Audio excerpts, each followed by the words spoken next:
John Johnson is here with a preview. John?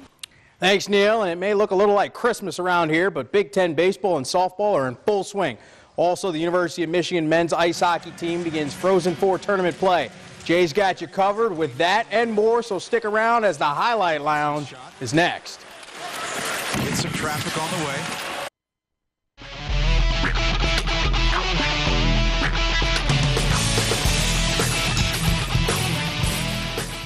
At 12-5, the 23rd ranked Michigan Wolverines began their portion of their home schedule Monday afternoon with a 4 p.m. first pitch against the University of Illinois Chicago. The Wolverines came back to Ann Arbor this weekend after dropping 2 of their last 3 games last weekend versus the Oklahoma State Cowboys. Looking to get back on track this weekend would be a critical 4-game series against the Flames, who are just 9-11 on the season. And indeed, they would get back on track, and in a big way, with a 10-2 victory. Oliver Jaske started for the Wolverines, and he was fantastic, scattering 6 hits over 7 innings work. He also struck out 6 batters. Carmen Benedetti went 2 for 4 with 2 runs scored for the Maize and Blue. Michigan and Illinois Chicago hit the field again tomorrow afternoon for game 2 and 3 of the series. The girls of Michigan State opened up their Big Ten season with a tough 10-1 loss to the Wisconsin Badgers. The Badgers jumped all over the Spartans in the top of the 4th inning with a 10-run barrage. Christina Zalewski started for the Spartans, allowing 2 runs in 3 innings of work. Michigan State concludes their series with Wisconsin on Saturday afternoon with a double dip. First game is scheduled for 1 p.m. And the University of Michigan began their portion of their home schedule against Northwestern this afternoon, and this game was just wild. Northwestern pulls off the shocking 13-12 upset. They took the lead in the 5th inning with a 7-run outburst. Michigan had a chance late to come away with the victory after scoring 5 runs in the 7th inning. Faith Canfield grounded out with runners on the corners to end the ball game. The Wolverines play Northwestern twice more this weekend.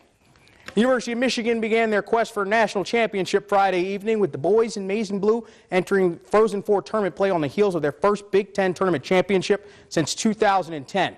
They also have 3 players on their current roster who are Hobey Baker Award finalists. This team is red hot coming into the tournament. They had to bring it this afternoon as they got all they could handle from Notre Dame. Trailing 2-1 headed into the 3rd period, the Wolverines were able to find the equalizer when Zach Werenski potted home his first goal of the NCAA tournament. Then in overtime, it was the trio of Hobey Baker Award finalists teaming up to secure Michigan's victory. Tyler Mott, off assists from J.T. Compher and Kyle Connor, scored the game winner. Michigan survives and advances to the quarterfinals Saturday, where they will play the University of North Dakota. It seems as though the injury bug has bit the Detroit Tigers in the backside this spring. Early in the spring, the Tigers lost center fielder Cameron Maybin with a fractured right wrist. Now there's reports that potential 5th starter Daniel Norris will begin the season on the disabled list with non-displaced fractures in his spinal process. With the rotation in a bit of flux, reports are surfacing that the Detroit Tigers may have some interest in veteran starting pitcher Kyle Loesch. Loesch held an open showcase, and the Tigers and a handful of other teams were in attendance, according to MLB insider John Heyman. The 37-year-old Loesch struggled last season with the Milwaukee Brewers, posting a .585 ERA in 37 games. However, from 2011 to 2014, Loesch won 54 games, posting a 3.28 ERA. As a potential 5th starter, teams are hoping Loesch can rebound to previous form. The Tigers hit the field Friday, and check this out. Top of the 2nd inning, bases chock full of Braves after 2 walks and an infield single when Jose Iglesias fields the ball coming up right here, and he's going to field it off the short hop. He's going to flip the ball here to Ian Kinsler. Kinsler's going to tag the runner, get the 4th, fire to first, and that, my friends, is a triple play. You don't see that very often, let alone in spring. Shane Green got the start here for the Tigers, and here he is with a punchy. Green is a front runner for the possible rotation spot, especially after Norris' injury. Then the rains came and run for shelter. Eventually, this game was called after 4 innings. And for those scoring at home, you can throw away the stats because this one technically didn't happen. Detroit plays again Saturday against Philadelphia.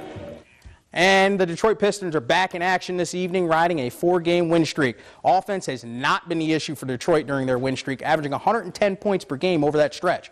With just 10 games left to play in the regular season, Detroit looks to be hitting their stride at the right time.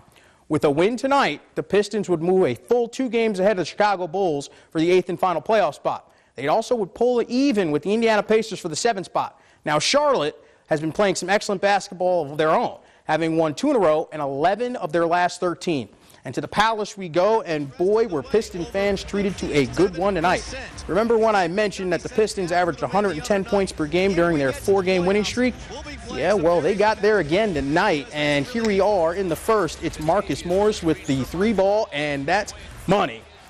Later in the first, it's going to be Anthony Tolliver from the corner, and bang, biscuit. Detroit would score 72 points in the first half. In the third, more of the same for Detroit. Pistons on the run, and it's KCP with a layup in contact. Then, later on in the third, it's KCP again. Ball gets knocked away, but he would not be denied. He'd finish at the rack. He'd finish with 21 points tonight.